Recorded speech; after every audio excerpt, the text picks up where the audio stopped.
सरकार ने जिस नई पेंशन स्कीम यानी यूपीएस का ऐलान किया है, वो यूपीएस आखिर मौजूदा एनपीएस से कैसे अलग है, 2004 से पहले वाले ओल्ड पेंशन स्कीम से कैसे अलग है, इसकी तुलना आपको करके दिखाते हैं। सबसे पहले बात करते हैं वो है आपको पेंशन की गारंटी की। तो यूपीएस यानी यूनिफाइड पेंशन स्कीम, जिसका सरकार ने अभी ऐलान किया है, उसके तहत कम से कम 50% पेंशन की गारंटी दी गई है। लेकिन ये 50% क्या होगा? आप रिटायर होने से पहले पिछले 12 महीने में जितना आपको सैलरी मिली है, उस सैलरी के बेसिक सैलरी का औसत निकाला जाएगा और उसका 50% लिया जाएगा। लेकिन शर्त यह है कि 25 साल की नौकरी कम से कम होनी चाहिए। एनपीएस में ऐसी कोई गारंटी थी ही नहीं। अब ओपीएस में क्या था? मामला अलग था। ओपीएस में आपको पेंशन जो मिलता था वो बेसिक और डीए का दोनों मिला करके, यानी जिस दिन आप रिटायर कर रहे हैं उसके पिछले महीने में आपने जितनी भी सैलरी पाई हो बेसिक और डीए मिला करके, तो उसका 50% आपको पेंशन मिलता। लेकिन ये 50% मिनिमम नहीं होता, ना तो मैक्सिमम होता, 50% फिक्स होता। ध्यान दीजिए, यूपीएस में मिनिमम 50% की बात की गई है। दूसरा, यूपीएस में जहां कम से कम 25 साल की नौकरी की बात की गई है, ओपीएस में वहां कम से कम 20 साल की नौकरी की बात की गई है। चलिए अब दूसरा अंतर देखते हैं आपको, वो है कंट्रीब्यूशन को लेकर के। ये काफी विवादास्पद मुद्दा रहा है। तो यूपीएस यानी यूनिफाइड पेंशन स्कीम के तहत सरकार ने अपना कंट्रीब्यूशन बढ़ा करके, जो पहले 14% था एनपीएस में, बढ़ा करके 18.5% कर दिया है। कर्मचारी के कंट्रीब्यूशन एनपीएस में भी 10% था, अभी भी नई स्कीम में 10% रहेगा, उसमें कोई बदलाव नहीं किया गया। और एक बात, हाँ, हर 3 साल बाद सरकार इसकी समीक्षा करेगी, क्या कंट्रीब्यूशन सरकार को बढ़ाना है कि नहीं बढ़ाना है। घटाने की बात तो नहीं होगी, ना तो कर्मचारी कंट्रीब्यूशन को बढ़ाने पर विचार किया जाएगा।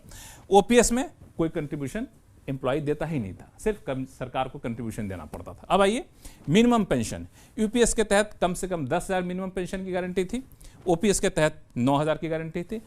यूपीएस के तहत कम से कम 10 साल की नौकरी की जरूरत है, इसमें भी 10 साल नौकरी की जरूरत है ओपीएस के तहत मिनिमम पेंशन के लिए। एनपीएस में ऐसा कोई प्रावधान था ही नहीं। अब आइए वो है फैमिली पेंशन। पेंशन धारक की अगर मृत्यु हो जाती है तो उस पर आश्रित कोई होते हैं तो उनको फैमिली पेंशन मिलता है। तो उसमें ओल्ड पेंशन स्कीम की तरह ही प्रावधान यूपीएस में कर दिया गया है, यानी आखिरी पेंशन का 60% मिलेगा। एनपीएस में ऐसा कोई प्रावधान था ही नहीं, यानी यूपीएस में एक नया प्रावधान जोड़ा गया है जो कि यूपीएस ओल्ड पेंशन स्कीम के बराबर का है। आगे आइए, वो है आपको एक मुश्त रकम। जी हाँ, जब कोई रिटायर करता है सरकारी कर्मचारी तो उसको एक मुश्त रकम मिलती है। और रकम कितनी मिलेगी? वो एनपीएस के तहत तो कुछ प्रावधान था ही नहीं, लेकिन यूपीएस के तहत प्रावधान किया गया। वो ये है कि आपकी जो मासिक सैलरी होगी, हर 6 महीने की नौकरी के आधार पर, हर 6 महीने की नौकरी पर 1 महीने की सैलरी का 1/10 यानी 10वां हिस्सा आपको मिलेगा। ग्रेच्युटी भी मिलेगी, मिनिमम पेंशन की गारंटी पे कोई असर नहीं पड़ेगा।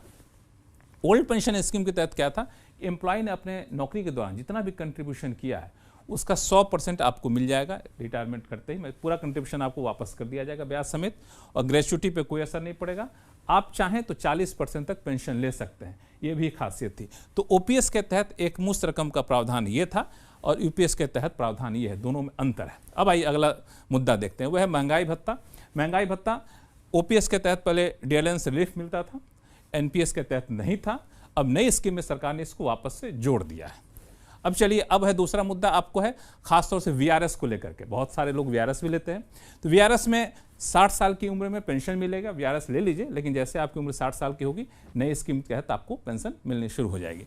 ओपीएस के तहत क्या था कि वीआरएस लेते हैं तो 20 साल की नौकरी है आपकी, तो बेसिक प्लस डीए का 50% आपको पेंशन शुरू हो जाएगा। तो दोनों में वीआरएस लेने पे फर्क है। अब आइए कि यूपीएस लागू किन पर होगा। बहुत सारे लोग सवाल पूछ रहे हैं कि हम पर लागू हुआ, क्या हम पे लागू हुआ। तो बता दूं कि राज्य सरकार के जो कर्मचारी हैं उन पर लागू होगा, बशर्ते कि उनकी सरकार ये फैसला लेती है। तो सरकारी बैंक, सरकारी कंपनियों पर लागू नहीं होगा, और निजी कर्मचारी, हम जैसे निजी कर्मचारी, उन पर भी ये लागू नहीं होगा। बिल्कुल साफ साफ सुन लीजिए। और एक और बात, जो नई स्कीम है उसकी कुछ खासियत है। ये 1 अप्रैल 2025 से लागू होगी। जो लोग एनपीएस को चुन चुके हैं वो भी चाहे तो नई स्कीम में शामिल हो सकते हैं। जो लोग एनपीएस के तहत 2004 के बाद रिटायर हो चुके हैं वो भी चाहे तो नई स्कीम को चुन सकते हैं। ऐसी सूरत में इनको सरकार ब्याज के साथ एरियर का भुगतान करेगी। तो ये पूरा है आपको पेंशन का पेच जो आपको सुलझा दिया है मैंने। मुझे लगता है कि अब कोई कंफ्यूजन नहीं रहेगा।